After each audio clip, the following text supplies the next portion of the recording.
turn-of-the-century Canadian North. Yuri, that's the same kind of pan that they've used for 500 years. I think so. Prospecting this way, they have taken hold of their North, and it has taken hold of them. Shades of Robert Service. It grips you like some kind of sinning. It twists you from foe to a friend. It seems it has been since the beginning. It seems it will be to the end. He finds gold by accident. What do we do? Не бывает так, что вы золото находите. Если будет, то найдем. You'll find. He keeps it. Здесь тоже азарт. Тоже. Главное, чтобы нигде ничего не ушло туда. They found the first tin showing on the surface, and they've been drilling all through this valley for 4 years, and they finally found a commercial body, a viable body of tin ore, enough to make all the tin cans in the Soviet Union. Ну, так, я думаю, что если вы действительно...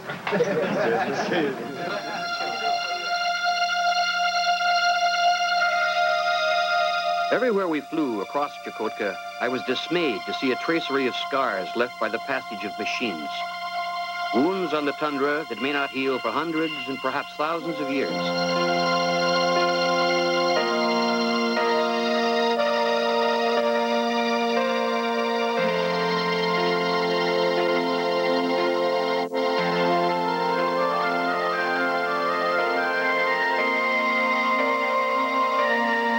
This is Kakuri, a place where the scars are not left by man, but by slow, natural erosion.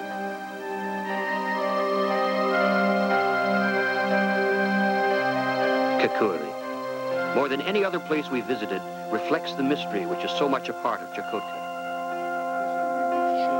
In this mystical place, Yuri and our guide, Mikhail, and I share a sense of unity, of being northerners together. These enormous monoliths, some of them 100 feet in height, rear up out of an unbelievably ancient land, dwarfing us, making mock of our pretensions. Kakuri is an unexpected highlight of our visit, but the day still has surprises for sound man hands. Happy birthday to you. Happy birthday, dear Henry. Happy birthday to you. Congratulations. Thank you. Congratulations to you. Thank you, Ollie. And you get a kiss with that. You know? Absolutely.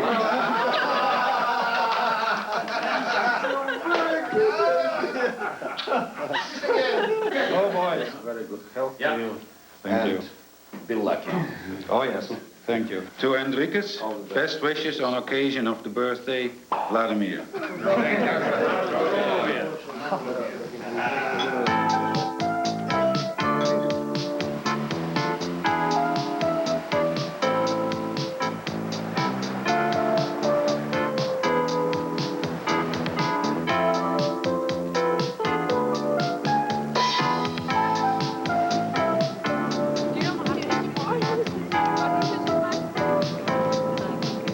Pevek, after Mowat's outlying visits, becomes a more recognizable achievement. Center of a new North, not just for the native peoples, but for scores of nationalities from all over the Soviet Union who have come here to stay. In the North now, there is a new population came here from the other part of the world and the other part of our country, and they already became as indigenous people here, and is already next generation of the newcomers lives here. A priority is daycare. There are 15 such centers in Pevek alone, some of them caring for more than 100 children. These are all yours? All your children? Это все ваши дети, да?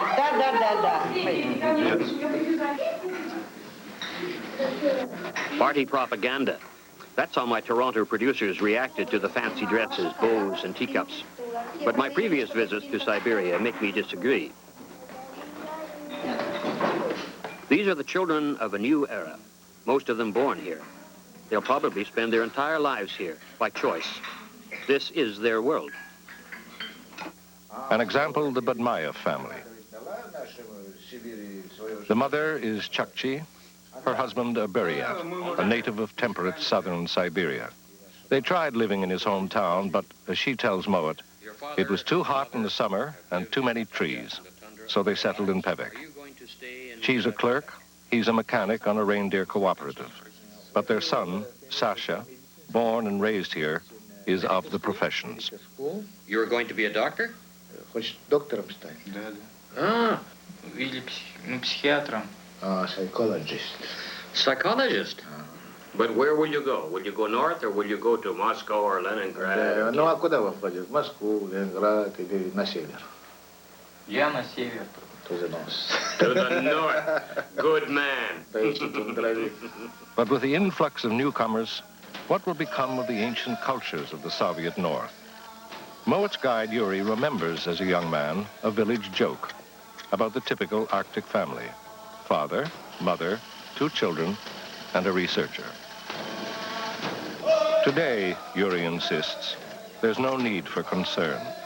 Many minority groups have grown in population, their folklore and unique knowledge of the North contributing to the survival of all. Today, Yuri doubts not those who come, but those who left. But aren't you yourself an example of what is happening, the cultural dissolution of the native culture of Chukotka? You grew up, you were born in a Yaranga. Yeah. You grew up there in your younger years, and then you went to Leningrad to study, and you really have never gone back to live. You have changed from one culture to another. You have been very successful in the Western culture. Isn't this the obvious, logical pattern of the future for all native people? I don't think so, because first of all, what is this real success in life? I don't know. I don't know.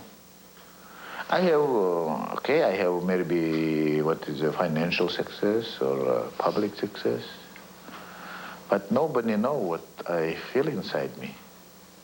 Because instead of to be happy, I feel very much doubt.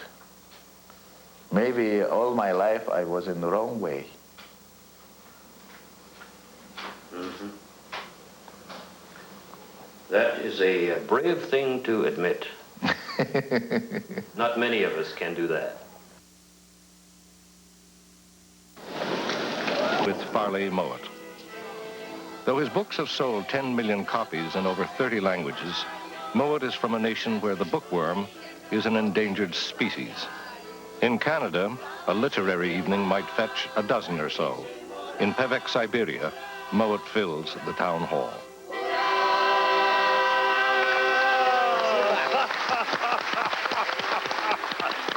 Спасибо, спасибо, спасибо. Большое. Спасибо.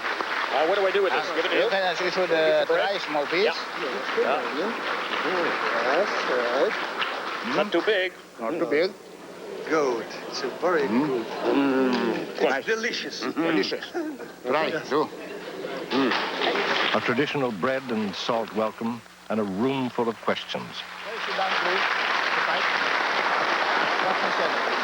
What first drew him to the North? By the time the war ended, I had lost my faith in mankind.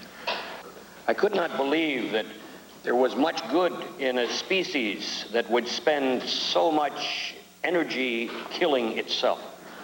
But my visit to the Ahirmyu, the Inuit people, restored my faith in my own species.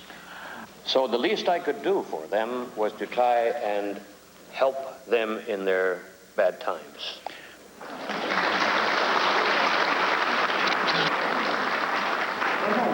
Природа, каковы люди, вот вы встречались с людьми.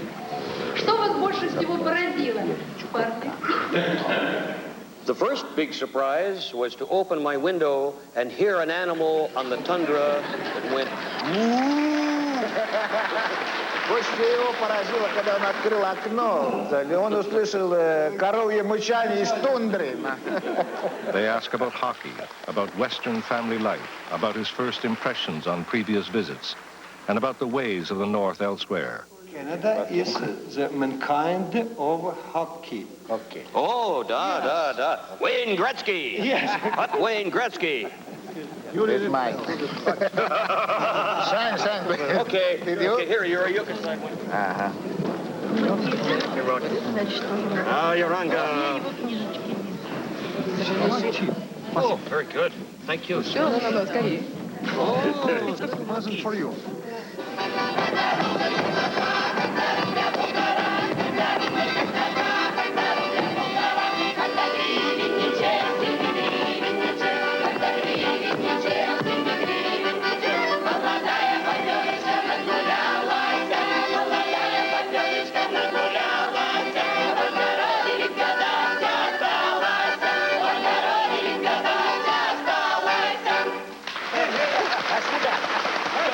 Спасибо.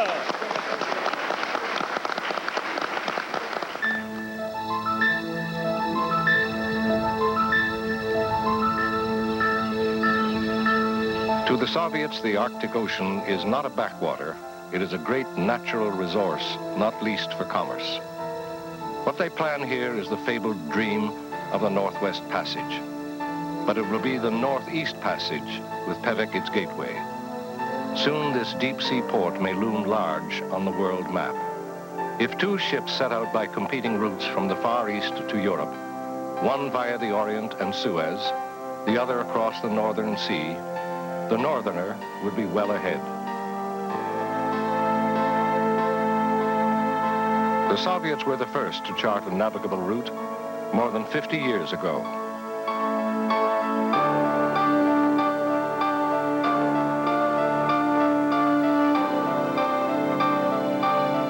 This exploration opened Siberia to greater internal trade.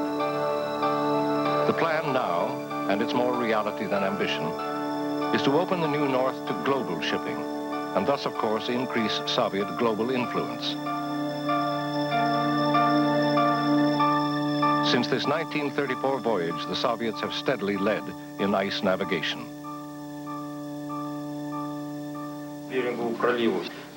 In Pevek, Moet has shown how the Soviets are navigating through their Northeast Passage for 8 months a year, and they're attempting to do so year-round. Their hopes rest on a new fleet of super icebreakers. This is where you gather all the information about ice and weather, Yes. and put it all together and make your decisions where the vessels go? Yes, right, yeah. On this map, you see the ice situation at the present time. In appropriate places, the icebreakers will wait for some ships and take them through the high ice fields. Pevek was blocked by ice just now. The icebreaker, Admiral Makarov, who we are waiting for, is coming through the ice to the Pevek, and in a short time he will be moored, and then we load our equipment on it, and then begin to go to the ice fields and make your job.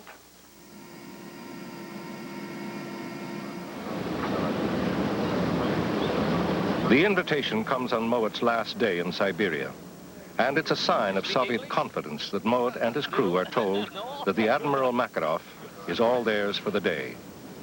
They can sail where they like, that is, out into the polar ice pack. Ah, what a beautiful ship.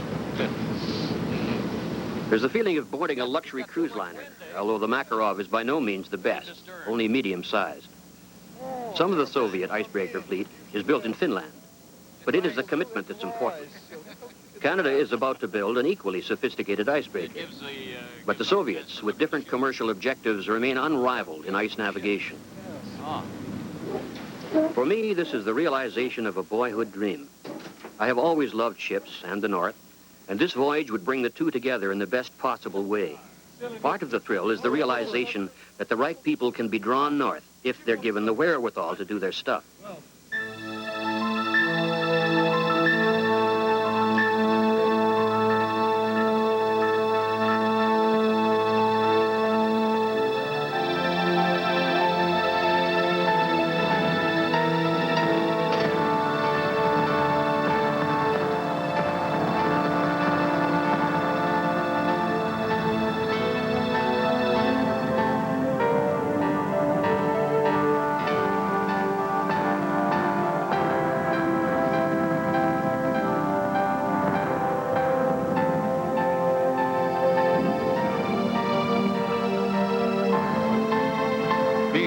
captain of an icebreaker in the Soviet Union is, in pioneer terms, the equivalent of commanding a space shuttle in the United States.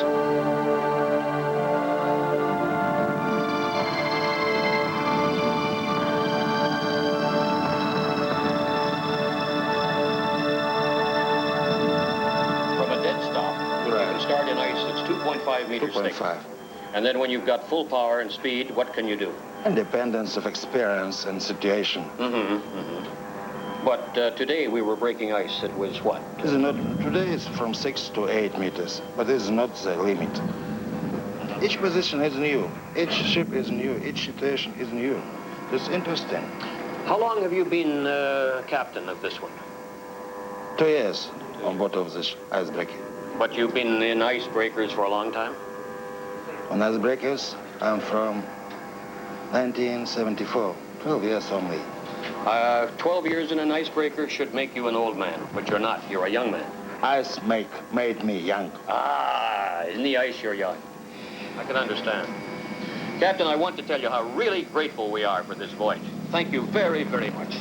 Okay, many things. I wish good luck. Okay, and... For everybody, always and everywhere, and in everything. Good. Same to you. Many thanks. Goodbye now. Bye-bye. The thought occurs to me that we might just stay aboard the Makarov, return in her to Canada. What a breakthrough in every sense if the Makarov could take us home. It could be done, no problem, the captain assures us, but politically, of course, there's just no way. Too bad that the North we ought to share is divided, one part from the other, by ideologies.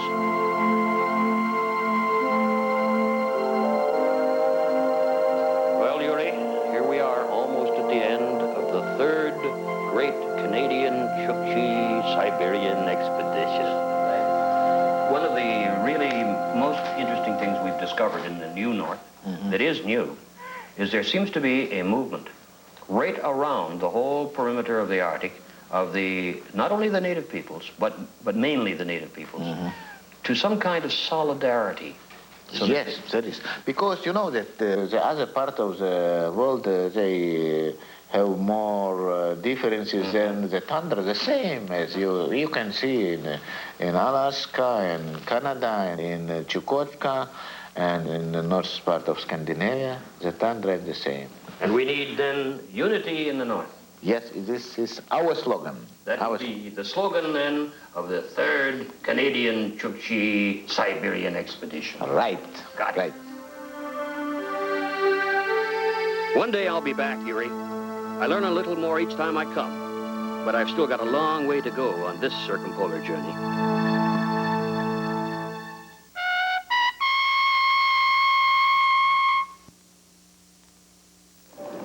Glimpses of a vanishing world.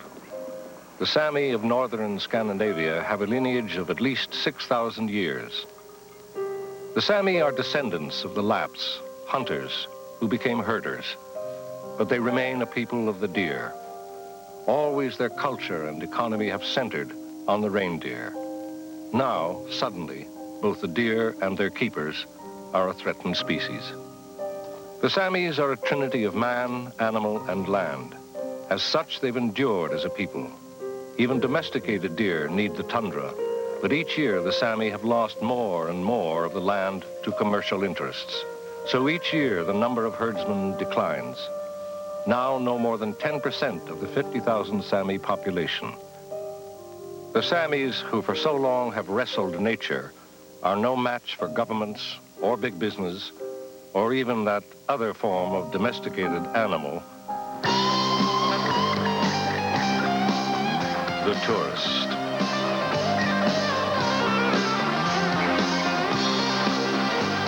This is Nordkapp in Norway, Europe's northernmost land point, 400 miles above the Arctic Circle. The paradox here, the sightseeing destroys what they've come to see. The Sami lands stretch south from Nordkapp across to the top of Norway, Sweden, and Finland. It's a region warmed by the Gulf Stream where the tourists descend like shockwaves. They flock here from all over the world. At Nordkapp alone, more than 200,000 people each year swarm where the reindeer once roamed. They come to see the midnight sun, but I've come to see the tourists.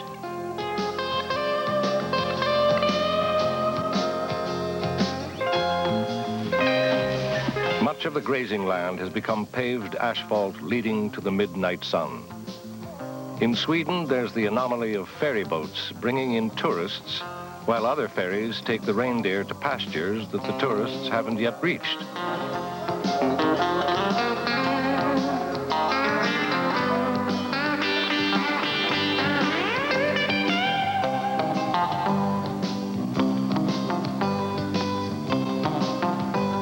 While some of the Sami herdsmen go to these extraordinary lengths, others, caught in the paradox, have perforce joined the tourist business.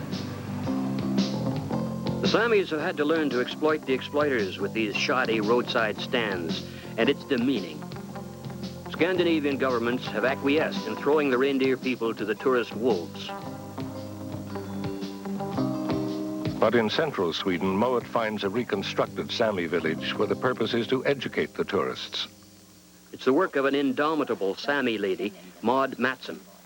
With the help of several Sami families, she has turned 20 acres of woods and pasture land into a reserve where traditional Sami lifestyle can flourish. Her idea is to save Sami culture by making it understandable to southern Scandinavians. I think I must be back in Canada. This is the kind of tent that our Indians used to build on the prairie. Yeah, and we use them here. So we take here for the shoes. Mm-hmm. You dry that, yeah, and it's marvelous in the make shoes it in winter. So, yeah. Mm-hmm. Grass socks. Yeah. So it's all one piece except for this, eh? No, you take pieces out, so, and here one piece. We do very it comfortable. in the evenings in winter. No television? Yes, yes, we do, look. Yeah. Sometimes. Yeah. A little bit, eh? Yeah. At Ore in central Sweden, the Sami leaders gather for a crisis conference. The industrial world, they say, is out of control. Delegate Ole Henrik Mag. We understand what the needs are for the world today to have resources, but there is an end to it, because this world is turning mad. We're destroying it. Everybody knows today that we're destroying it. And you see the Sami way of using the resources. That's the only sound way to do it, because it's the way that you can use the land and waters, and we don't have to spoil everything.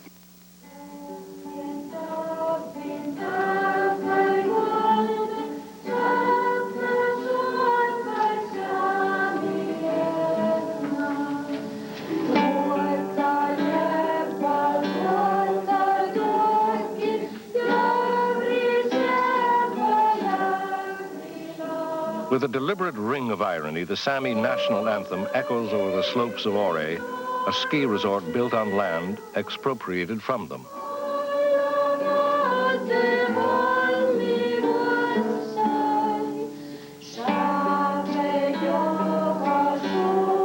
The Tundra people had chosen this bastion of the invading Southerners as the location for the 12th Nordic Sami Conference. This was to have been a consciousness-raising exercise to reinforce their belief and hopes that they can survive as an ethnic entity.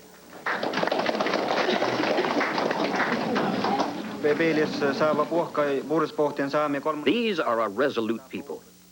Their battle may be a hopeless one, but you can read in their faces and hear in their voices that it's not one they will lightly forsake.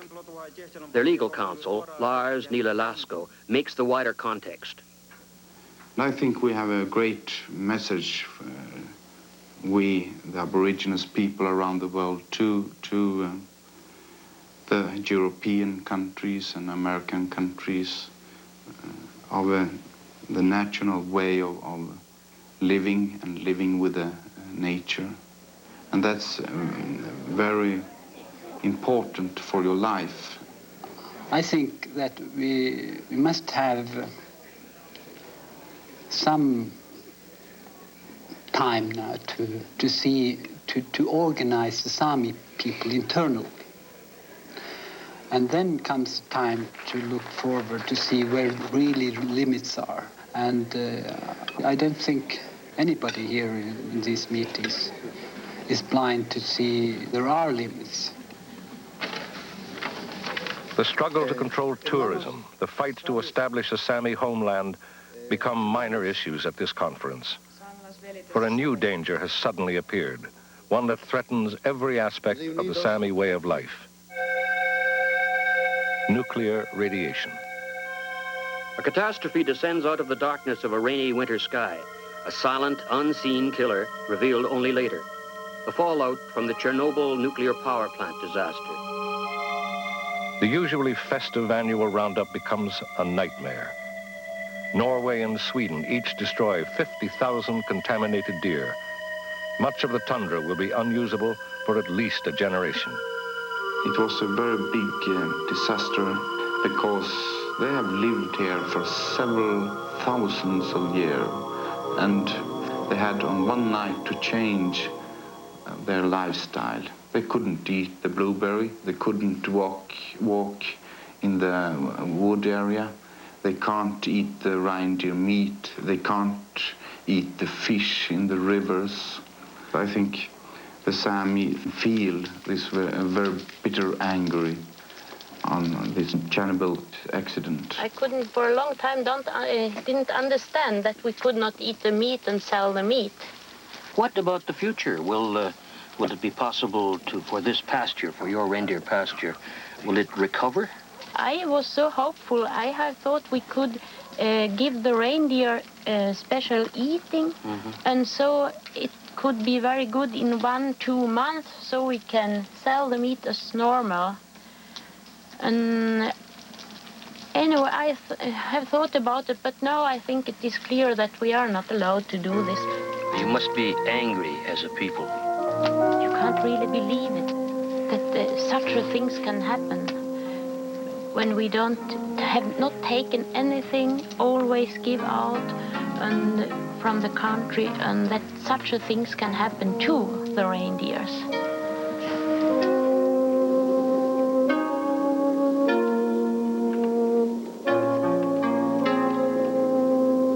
If we listen to the voices, they are there now still. But maybe they will die out, and then what are the chances then for the mankind? Not only for us, the Samis, the Indians, the Inuit people, the Norwegians, Swedes, Americans, whatever they call themselves. What are the chances?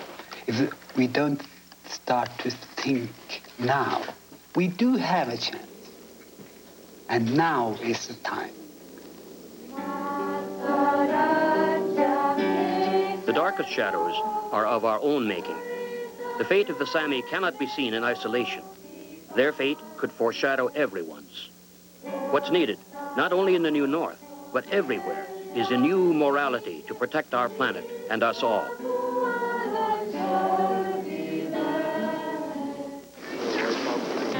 There is a place where the world of the glacier and the fjord and the ice hunter of old coexist in harmony with the modern age. This is Greenland. The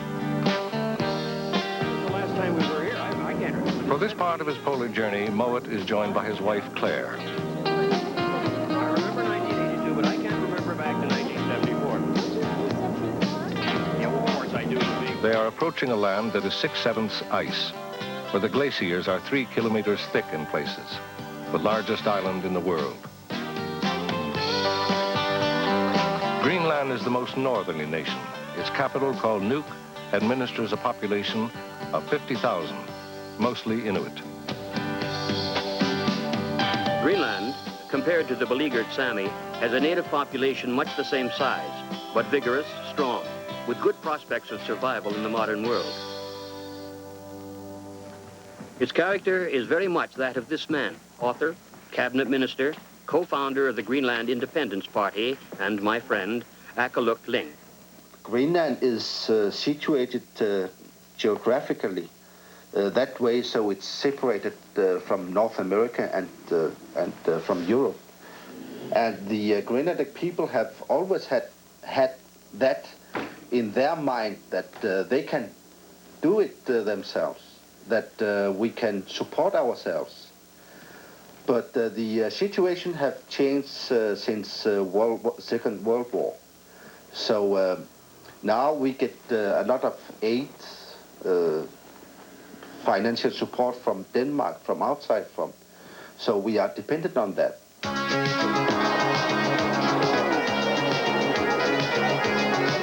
Though still a possession of Denmark, Greenland in 1979 was granted home rule.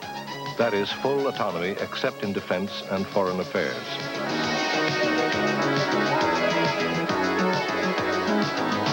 A quarter of the population is Danish. Their influence still strongly reflected in the lifestyle of the Greenlanders.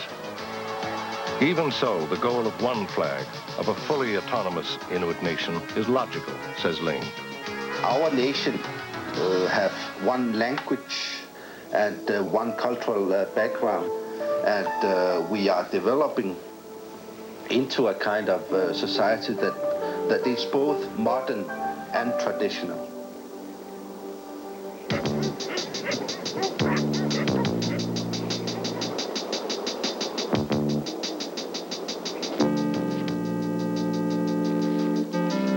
A strong reaffirmation of tradition is the hunt of whale, caribou, and seal. Their argument for this is partly economic, but mainly it is identity. It is part of their national cloth, Claire Mowat is told. Akalak's wife, Erna, explains how the skins are cleaned. She's taking the last fat of the sealskin with her ulu. When she's finished with this process, they used to wash the skin maybe 5 or 6 times until the smell goes off. What do you call this kind of seal in English? We call it a harp seal. Harp seal in Canada. Yeah, and it has been washed 6 times and then dried. For Greenland, the dilemma is how to use, not abuse, their resources. To take what they need and no more from the land and sea. For now, they need export revenue, but the aim is to become economically self-sufficient. Housing is a simple example of what home rule means. Now they build for permanence and individuality. The imprint of the outsider, the imported prefab that denotes the Canadian North and the foreign high-rise, had smudged the landscape. Akalak Ling is Minister of Housing. 90% of our housing is funded by the government. It's so expensive up here in the Arctic to whatever kind of construction you have, so we have to subsidize it. And I notice there's a difference, an enormous difference in the kind of building that you're using now. When we came here in '74, we were horrified by that gigantic structure that looks like a skyscraper lying on its side. I know it always makes me feel a strong sense of sadness when I walk by and I see from a 4th floor balcony a piece of reindeer meat drying. And I think, my God, whoever trapped these people in these little boxes? But that's what we are trying to stop. We have been through so many changes in our lives. We have been put from snow huts into these big apartments. And now they are trying to change our lives so we can't hunt. We can't go out hunting million of seals out here. We can't hunt whales because we are pressed and terrorized by environmentalists and conservation groups that never seen a seal. And the only thing that the Southern can understand that we change our diet. Why don't you just eat, beef? Why don't you just eat chicken? Why don't you eat vegetables? Well, we don't have it. And it's so expensive to have airplanes coming with these vegetables. And where should we have the cash if we can't hunt seals and sell a sealskin? Maybe the seal is in danger outside of California, but not here, never. The seals may not be endangered in Greenland, but that is not at issue. The environmental movement has no desire to take away the livelihood of native peoples. It is the large-scale exploit of hunters and fishermen that the environmentalists want to control. Without such action, there will simply be no seals, no whales, or wildlife left. And then people like the Greenlanders, who must live on the bounty of the sea and the land, would be forced to abandon their lifestyle and their culture. Here you have the caribou. Oh, look at that. Marvelous, beautiful. Take. How do you manage to surround yourself by so many beautiful women? What's the secret? The secret is secret.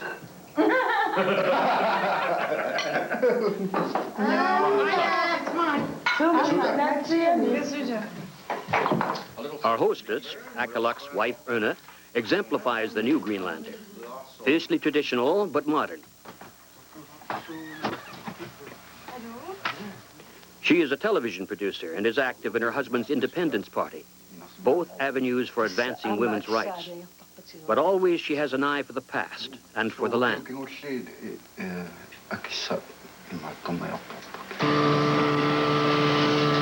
This land, this great island, had begun to lose touch with the sea during the generation of the 50s and 60s.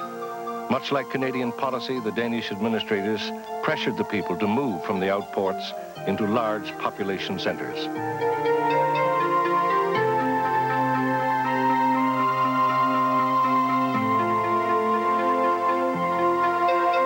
They were divorced from the vitality of the land, and centralization quickly led to one of the world's highest rates of alcoholism, venereal disease, and suicide. Equally tragic, they began to lose their connections with the past. But now there's a massive attempt at restoration, as we discovered when we sailed into one fjord we thought was empty. It's a beautiful place, but what are all these kids doing here? Where did they come from? Is this a summer camp? It is within the curriculum of our schools all over in Greenland. So we have this kind of abandoned settlements. We have hundreds of them in Greenland. Mm-hmm. Yes, And so nearly 20 years ago, we started to use them. So all the schools have their own settlement. Mm-hmm. So they go there, every class go there in the summertime and in the fall time for 1 week. And what do they do here? They go out fishing. They learn the history, why we abandoned these places, and they have the feeling of history. They have the feeling of land, country, because we stay in a big place with 12,000 people, and sometimes we are living like in a city. So the kids have to go out and learn how to behave themselves. Here. Reindeer? Huh? Yeah, terrible.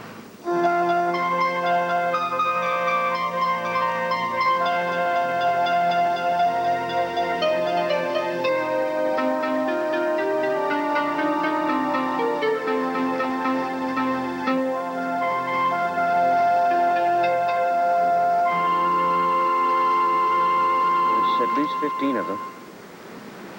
That one albino one is remarkable. I've seen albino reindeer, but I've never seen a pure white caribou. Look at them, they're such gorgeous condition. Yeah, this time of the year is the best time. Did you notice those ones on the left there? They're still losing the velvet off their tines, off their antlers. No, I haven't Just noticed a few it. bit hanging down there. Looks like he's been walking through somebody's clothesline.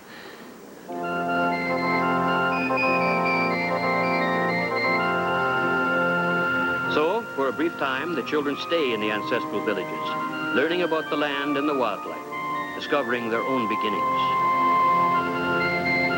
Perhaps someday people will return here as modern settlers attuned to nature.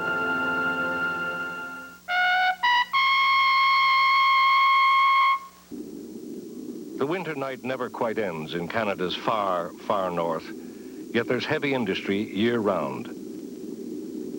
This blue moonscape is a sealed-in zinc mining complex at the tip of Baffin Island. Its name, Nunnacivic, a study in southern ways in -40 conditions. The cold isn't bad. We're not outside much. We more or less just go from our home to work and back. So we're not getting our fresh air. But other than that, we don't notice the cold much. I hate it. The coldness is just too much. It's really hard. I think the longer you're here, the worse it gets to. It just seems to get right into your bones. But over 10 years, thousands of workers, Southerners and natives, have shared this industrial igloo. When the zinc runs out, perhaps by 1991, a great riddle will remain. Mine manager Jack Haynes. In the opening days of the project, of course, there was no community in Nanisivik. It was looked at as a pilot project. We've done some things here that were very unique. The fact that we have a community here, as opposed to some of the more recent developments in the Arctic that are really operated as camps, fly-in type bases, single status. I think when the mine opened, even knowing that we only had several years reserves, the infrastructure was put here to be permanent. The infrastructure may be permanent, but it has little to do with living in the Canadian Arctic. Miner Bob Carroll. It's like a cocoon. The company takes care of everything. We don't have any real, I mean, they give us a hot meal every day. All we have to do is pay our telephone bill, You don't have to worry about transportation. There's no hardships.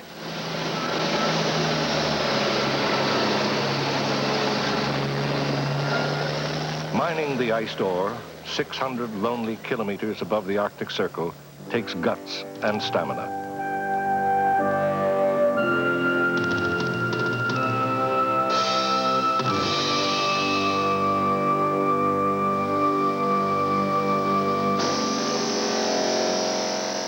But to what end? Soviet exploitation of their Arctic can be environmentally damaging. But at the worst, it's part of a better whole. A Siberian Nanisivik would fit into a wider plan of truly permanent settlement. Of course, Canadians face different circumstances, but even so, a new approach seems badly needed. Zinc is a roofing material, and a year here can bring up to $50,000. It's a real opportunity in more than one ways, I think it's good for us. It's good for the family unit because I think we get to be a little tighter. There's not so much to do outside, so we look for our entertainment within. And that sounds funny, but that's true.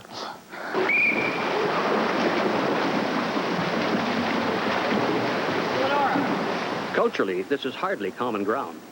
It's Southern convenience. Will it tempt the Inuit kids to abandon the North? That's what worries me.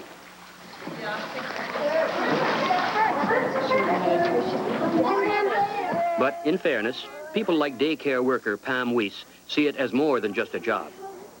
Nanisivik can be a very opportune place if you have that tendency to want to participate and get involved. And I'm the type of person that likes to get involved in anything that that's going or any opportunities. So for me, it's been good. Well, I teach Sunday school, and that's been a real pleasure for me. I show the kids the movies Friday nights. We tried to start a drama club, but it didn't go over too well. But we had a newspaper going, too, for a while, and I was in that. So there's things like that I probably wouldn't get to do down south. So I think if you want to do things like that, it's a good chance to break into things.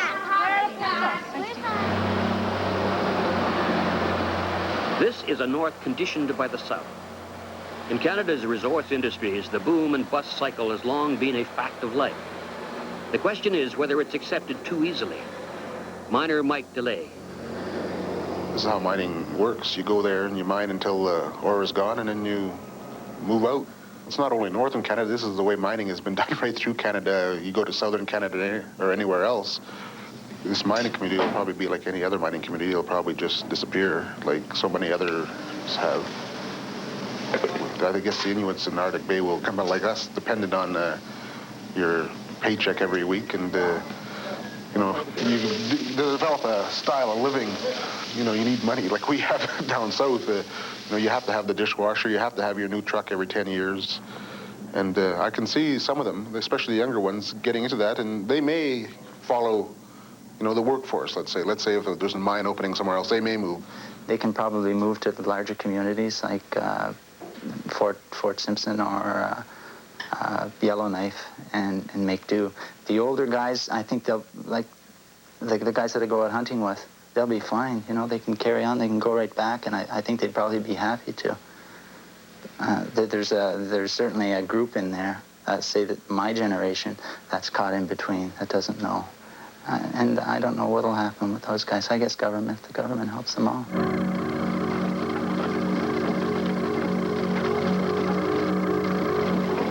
As with the ore, the options for the Inuit in the region are becoming exhausted. For many young Inuit workers, the future seems rootless. The prospect is of becoming migratory miners in mighty Whitey land. And the elders, even if they still have the skills and the strength, will have to seek other areas where the seals and the caribou still remain. Or the Inuit may simply become wards of the state.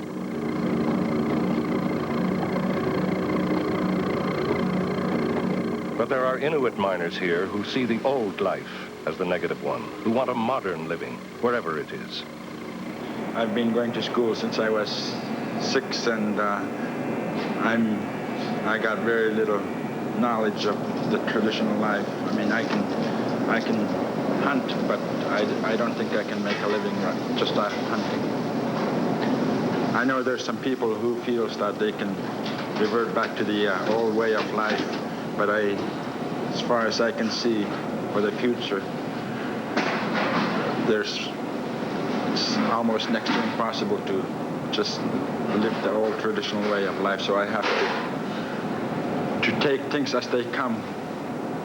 The people that have worked here, they've gained something in terms of experience in that they've had an opportunity to work in a southern industrial environment, and they've made the choice whether or not they've wanted to work here or not. And many of them come here and just cannot assimilate and leave short periods of time, 6 weeks, 8 weeks, and others come and stay for many, many years.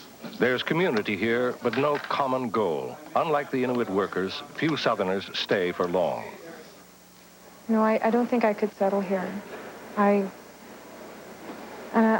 think it was a good opportunity to see another culture and to see the Arctic, you know, but it's a hard life, and I don't think I'm cut out for that. I like the land. It has this vastness that is, you know, makes you feel close to God. So they say, when you get out, especially in the summertime, when you can see for 50, 60 miles just by looking over the cliff, and it's really something.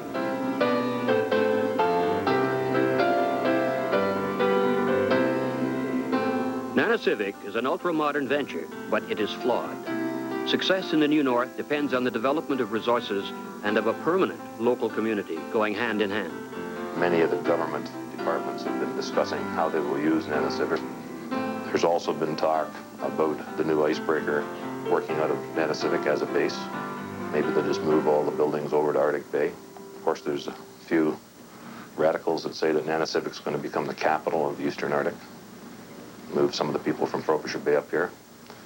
And also could become a forces base. So these are all things that have been kicked around and rumored. We won't know until 1992. Nanisivik, a marvel, but not a vision.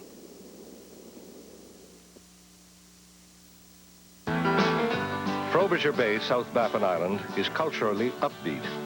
It's a government town and a global model in some respects.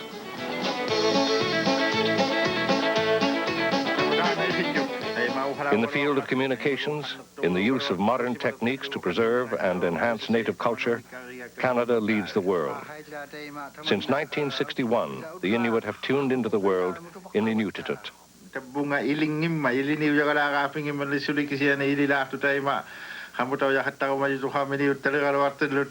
This is the good news in the Canadian Arctic. The native peoples are gaining control of the media, and they've proved that they can use it well. The local newspaper, the Nunatsiaq News, now typesets by computer. People here are no longer passive recipients of Southern technology. With government support, the native peoples are having their own say.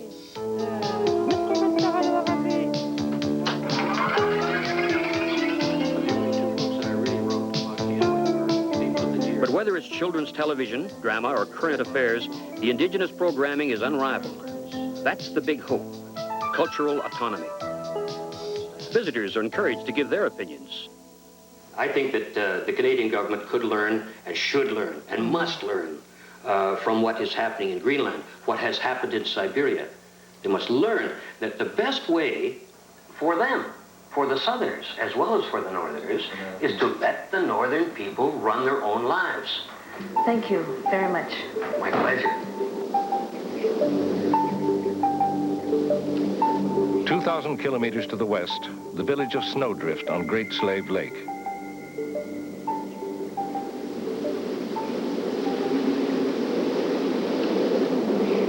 Once it was said, there's no drifter like a snowdrifter, because Snowdrift had a problem, alcohol.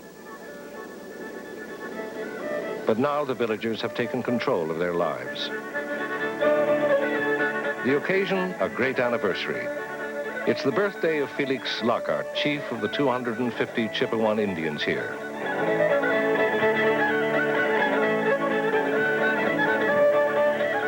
More significantly, it is 1 year since Chief Lockhart last consumed any alcohol. He recalls yesterday's snowdrift. I didn't really consider myself as a person that was having problems with alcohol.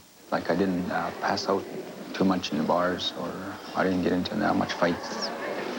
Everybody else is drinking, so you know, there's no problem. I mean, that's what I was thinking about. I was lost, he told us, and so was the community. A ruin of a place because of drink. Why the drinking? Mainly because they had lost belief in themselves. They no longer knew who they were. Chief Lockhart tells of the conversion. Somehow, we were given the turning point about a year ago when we all almost at one time in the fall we had lost two band members, one drowning and the other by stabbing. And again in January we had lost two more by an accident, and two skidoos collided with each other out of control. And that was the turning point, I would believe, for the community to come together and really express ourselves as to, you know, how evident is the damage that alcohol done to us, and that there's been a number of people, quite a significant number, that went over to the Poundmaker's Lodge near Edmonton. Poundmaker is a rehabilitation center developed and run by native peoples. Indicative of changing values, there's usually a long waiting list for admission. Chief Lockhart came here with 20 of his band.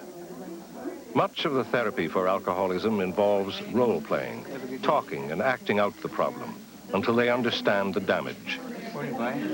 They engage in group self-criticism. Morning, group. Actually, I feel really good. I'm all rested up now, and just really looking forward to today. It's hard for me because it's hard for me to express my feelings, especially when I never expressed them before. Or I thought feelings was feel like a cup of coffee. That's what I thought feelings were. I feel good today.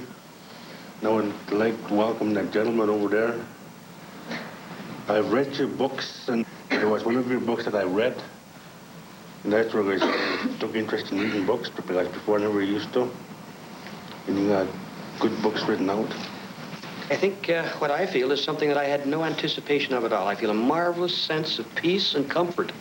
I came from the hotel this morning, and I was grouchy and bitchy and mean in mind. And I wasn't expecting this, and it has taken me back in time all the way to my early teens when I lived in Saskatoon and used to go out to Dundurn to look at birds. And there was an Indian reservation there, and I used to play with the kids. And they used to burn sweetgrass, and I really never understood what it was all about. Today I understand. They found the medicine of tradition, the ceremony of sweetgrass, the passing of pipes, the solace of the drums, restore contentment and dignity. The inpatients are called clients. Poundmaker's director, Pat Shirt. Well, they start off each day with sweetgrass ceremony. That's basically meditation and getting in touch with their higher power. And basically, the sweetgrass is like an incense, and they meditate with that. The other part is that they have pipe ceremonies. They have sweat lodges. Again, those more in a lot of ways spiritual ceremonies. But again, getting in touch with our culture. Poundmaker, though named after a Blackfoot chief, is a multicultural innovation, emphasizing early traditions in which alcohol had no part.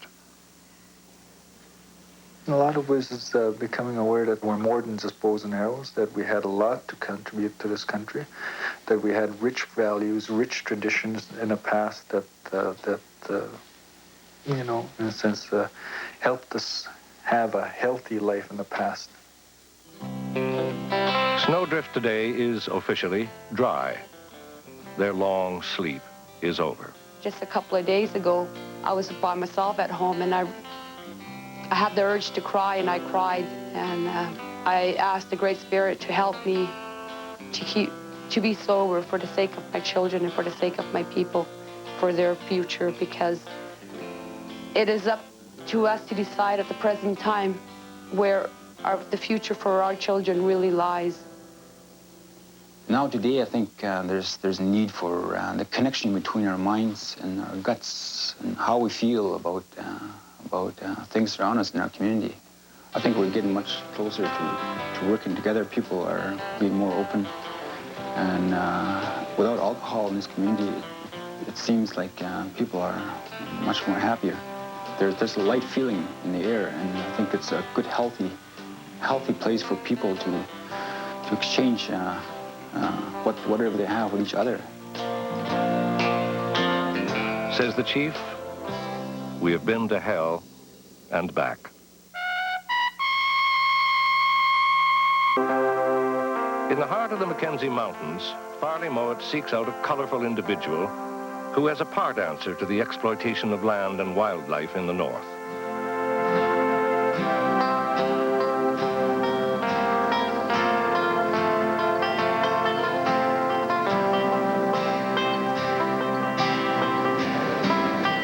My guide is Sam Miller. He runs Old Squaw Lodge, a place that takes some getting to. After a charter flight, there's a 2-hour bone-shaking trip along the old wartime Canal Road in a unique vehicle which Sam affectionately calls the Crummy. But then Sam himself is pretty unusual. He's established his wilderness lodge, where people learn to treat the natural world with the kindness and compassion they'd want for themselves.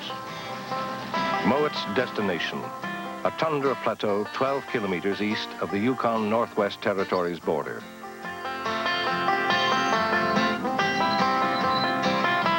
It's a largely unsullied world, which Sam Miller first discovered as a government biologist.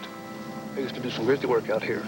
And, you know, when I was working on grizzly bears here for the government, I used to come up here to spend quite a bit of time, you know, just enjoy it. But you can see this area is unique in the sense that it's this huge plateau, which is not characterized by many Arctic features. And it's been known for quite some time from other biologists that this is different. And when I finally resigned my position from the government, I thought, well, it'd be a nice place to build a lodge where I can have people come up and enjoy a part of the Canada that usually not accessible to most people. These people are typical of the new users of wilderness. They are replacing the so-called sportsmen whose way of using wilderness was to turn it into a killing ground. First of all, I want to point out some of the, just the layout of the ground and some of the names that you'll hear us using. And I guess the most obvious one is the ridge there, which is quite stony and has very little vegetation on it. That's called Poppy Ridge. And down below it, there is a fox's den on the far side of that. And one day when we were walking along there, we saw the vixen. She walked up the hill and then walked along the ridge. The people who visit Old Squaw go to a lot of trouble and pay quite a bit of money to come to a place where they can make their own connections with a living world. That's where the first... They're not looking at nature along the barrel of a gun. Watching nature, being a part of nature, can also be good business for native people. Nature tourists will pay as much for guides and lodging as hunters do. Okay, there they are. See them? Can I have a look? Yeah, come and see. No. You get them? Oh, right. Gosh, now it's the first time I've ever seen a caribou. Fantastic.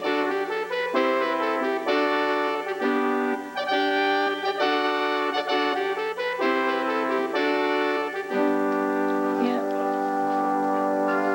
Wonderful. Great. Let's remember that before the whites came, there was no fur trade, no killing of wildlife except for need. We brought mass destruction, and not all of us agree with it. I don't feel I have the right to alter the life of these creatures. If it came to a choice of me or it, pure survival, I'm sure I would change. I'm not that altruistic.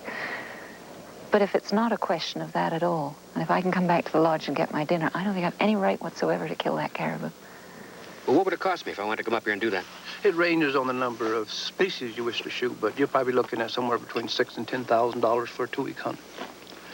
And here in the McKenzie Mountains, that would allow you to shoot. If you bought the entire package, you could shoot, the Dow sheep, moose, woodland caribou, wolves, wolverines, in some areas goats.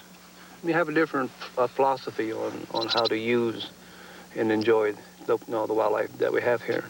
And people return year after year to see the same animals. Like they tell me, it's nothing like seeing them out here on their own. And these people go home with a lifetime experience.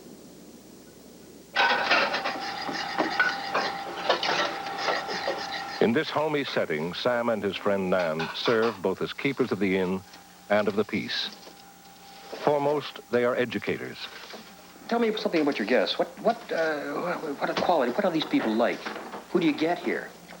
Well, it's wonderful because I think that guests are probably as easy to accommodate as anywhere you could find, because most of them simply want to see birds and flowers and get a feeling of the north.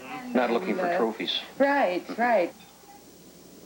Only 1 in 10 Canadians hunt with the gun, but they form a powerful lobby. Mowat puts their case to Sam Miller. I mean, after all, the country belongs to the whole of Canada, in theory. So why shouldn't anybody who's got a 4-wheel drive vehicle, if he wants to drive on tundra, and a brand new Winchester, the telescopic sight that he wants to try out on a living target, I mean, doesn't he have any rights? Why shouldn't he have the same opportunities? Well, he has. Well, I think all people should have the right to come here. I mean, independent even of my lodge, they can come here. Mm-hmm. But I don't think nobody should have the right to tear up our environment and leave it in such a manner that it would be visible for the next 100 years. And I've sat out here and seen people with their 3-wheelers tearing around in the tundra, and they like to see the mud flip up and make rooster tails with their bikes and with their trucks. It's nice to come and enjoy, but don't leave much sign of your presence. Leaving Sam, guardian of the wilderness, there is a last stop in the new north. Across the Yukon into Alaska to a place facing toward Siberia.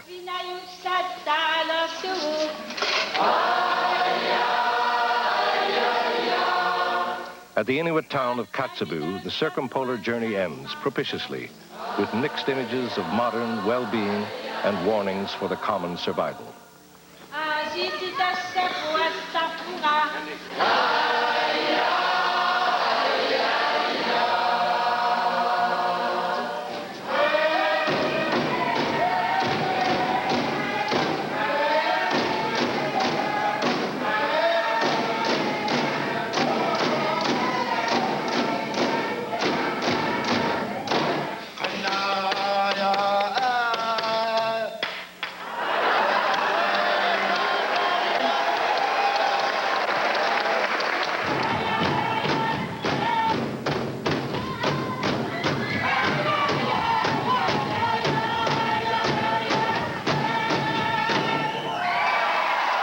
For the 4th time in 10 years, the Inuit of Alaska, Greenland, and Canada have gathered in hopes of instilling a greater northern consciousness among the polar nations. Their message is eloquent and urgent. For the most part, we were isolated and left alone by the rest of the world. But we cannot live in that kind of isolation anymore. We are very much a part of the global picture now. Whatever kind of self-government the native people of the Arctic wants to achieve, economic self-sufficiency is essential. We are the experts of the Arctic. We know how to deal with the Arctic. We know how to preserve the Arctic and its people. It's not at all enough to defend your own interests, and it's not enough at all to go out and tell the outside world how beautiful we are, how beautiful our land is. We have to be more offensive toward the outside threats. This is the only way that we can ensure our survival, and when the Inuit are fighting to survive, they fight fairly hard. The conclusion of this circumpolar voyage leaves me with one overriding thought. If we have any survival sense, we'll put an end to the ruination of northern lands and waters, and to the degradation of native northern peoples.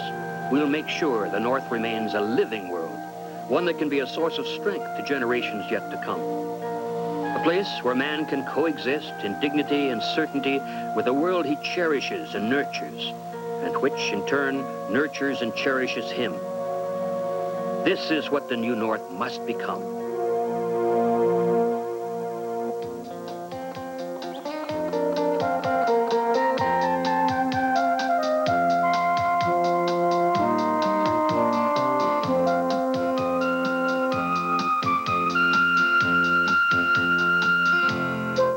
It's a story of love and rekindled romance. Watch for The Jeweler's Shop, Sunday at 9 here on CFRN TV. The CTV and 11th Hour Eyewitness News is next.